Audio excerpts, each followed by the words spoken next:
So you want to own a horse. I've been asked to share my first aid kit, um, stuff I've accumulated over the years and figured out what I need and what I don't need. Before I go through this, though, I want to say a couple of things. One, I want to make it very clear that I am not a vet, um, and I've just learned over the years what works and what doesn't. I am very careful with some of these medicines. I do hang on to script medicine for my horses for a couple reasons. One, it seems like since COVID, it's very difficult to get into a vet. When Joey hurt his tooth, he had a huge abscess tooth. It was really swollen, and the quickest I could get into a vet was 4 days. I knew he needed antibiotics, so I went into my antibiotics that I have here. What I do is when I am given a script for a horse, I have any left over, I do keep it. What I do is I have in my little notepad here, I have the horse, the medicine, the horse it was prescribed for, the vet that prescribed it in case I have any questions I can call them, and the dosage. And I do throw them away when they get outdated. So we're going to go through starting with this. I have Benadryl, keep on hand for people or horses. Situation, I've had to use this. I was trail riding and we walked over a ground nest and my horse got stung by about 200 bees. So we pulled these out, gave him a few of these just to help out the situation. Always good to have on hand even for people. Bute, this is probably one of the most important scripts you could ever get for a horse. For Equiox, both of these are similar to, let's see, how would I relate it in people terms to like Motrin. They're anti-inflammatory, they're light painkillers. What I do, if I have a short-term injury, I see a horse a little sore, I'll do Bute for a couple of days. If I have, this was prescribed for a horse that needed it long term.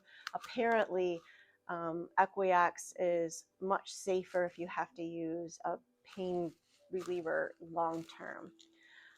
So Bute and Equiox, very important. This is another little Equiox.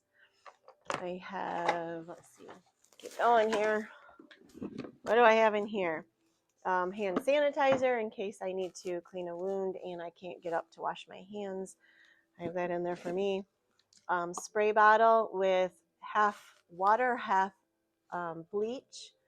I use this regularly on hooves to help out with any fungus issues or bacteria getting in their hooves or thrush.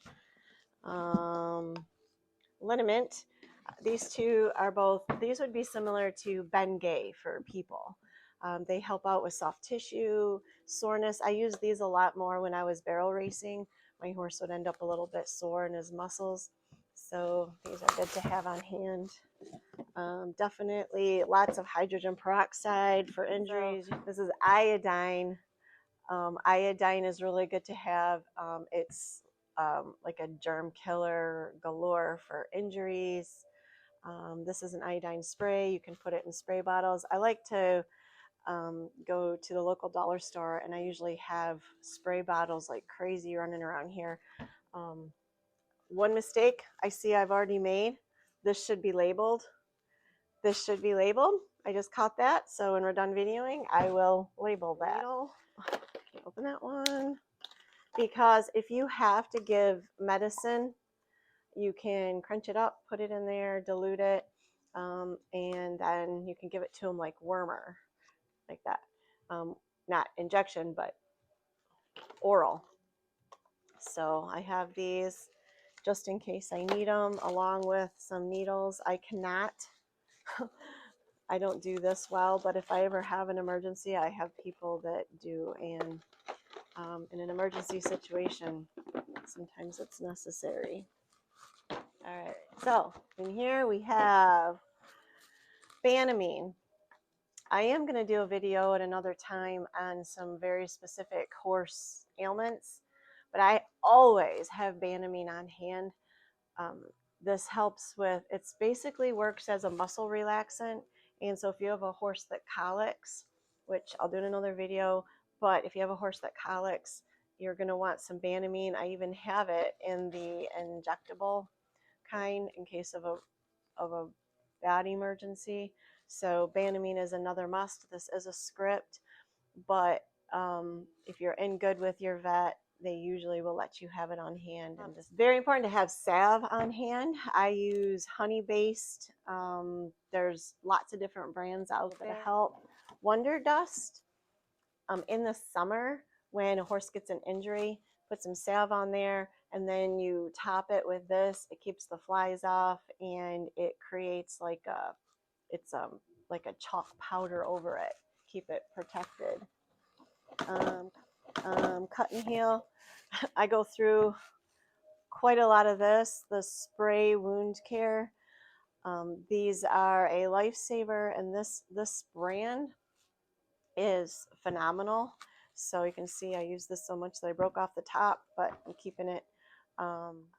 There's a lot of tricks of the trade in healing wounds, and especially large wounds.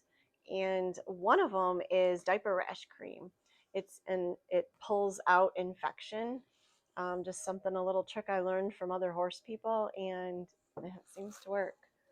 Duct tape, must in a first aid kit. Oh, look, I have two. Another iodine solution. It can be used for anything from hoof bacteria, thrush, to injuries. Surgical scrub and hand wash. That's a good way. I'm seeing a lot right now on rain rot, which is the fungus that grows on the horse's back when in wet seasons. And I'm going to do a quick tip on that also, but I use surgical scrub. It kills that fungus.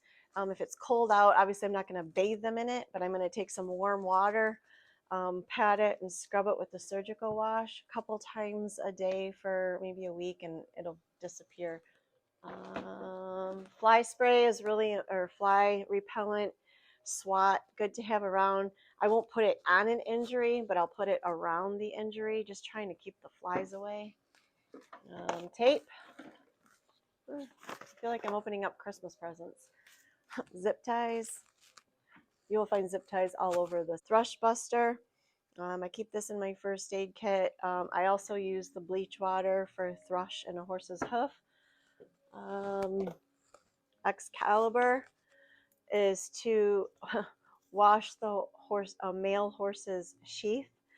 I will do another video on that too. It's, a funny thing, but it's very important because they get beans up in there that cause them pain. So I keep this on hand. I have this, but I will tell you that diapers work just as good. If you're going to wrap a horse's leg and it has an injury, you can go get this expensive stuff. I have diapers on hand, and I'll just put the diaper on there, put the wound care, put the diaper on, and then wrap it with, keep water in here, and scissors, lots of scissors. I have a knife. I actually didn't even remember this was in here.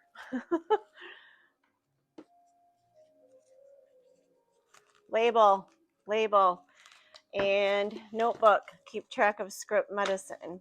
2 big tips. Now this next one, notice I keep it in a bag, and I also have danger written on it. Any lesson kids I have around here, even my own daughter, they are not allowed to handle this. This is Epsom salt and a hoof soaker. I used to just use soaker. I just used to soak my horse's hooves in buckets, and then you end up cussing them out all day because they knock them over. It's really annoying. So one day I saw this, and I'm like, oh, well, that seems a lot easier than putting them in a bucket. But this, you're going to find times where the vet recommends that you soak your horse. I have Epsom salt for soaking. I'm going to do lots of videos on hoof care, and I'll explain a little bit more in those why But I definitely keep this on hand. We have a face mask in here. I'm sorry, a fly face mask. A lot of people use these on a regular basis. I just don't. Um, I have a barn that the horses can go into to get away from the flies. However, if a horse gets an eye injury, you're going to want to keep the flies away. So I keep one of these on hand at all times.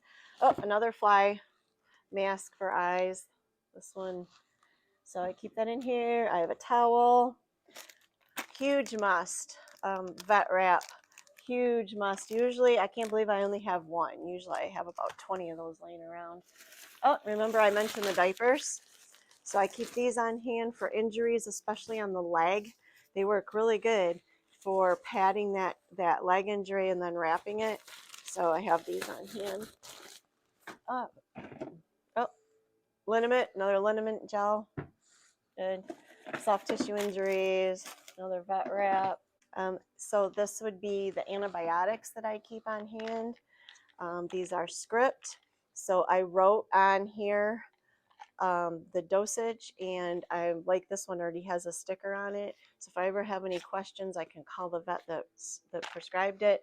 I also can look in my book and know. But antibiotics, these were left over from Joey's injury from his tooth, and I'm definitely not going to get rid of this.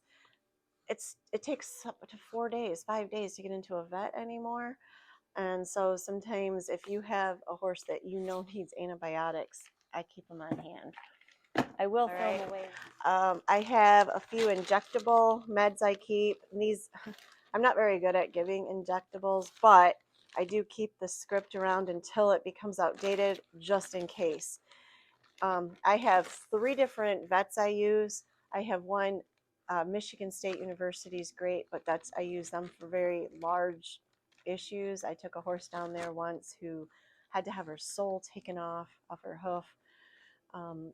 I use a vet in Saginaw for those mid injuries, things like that, maybe some lameness. And then I have a local vet here. I do have Dex. I do have Banamine, injectable Banamine. All right, looking at everything, I'm sure I missed quite a bit. Mineral oil. I usually have a big tub of mineral oil with a large, what are those called? With a large syringe. In order to, if you have a horse that you think is colicking and they haven't pooped in a while, I will use mineral oil and a lot of it, and you make them swallow it, and it tends to coat whatever's going on in here. So we have a lot, and don't forget the beer for the horses, whiskey for the men. Beer for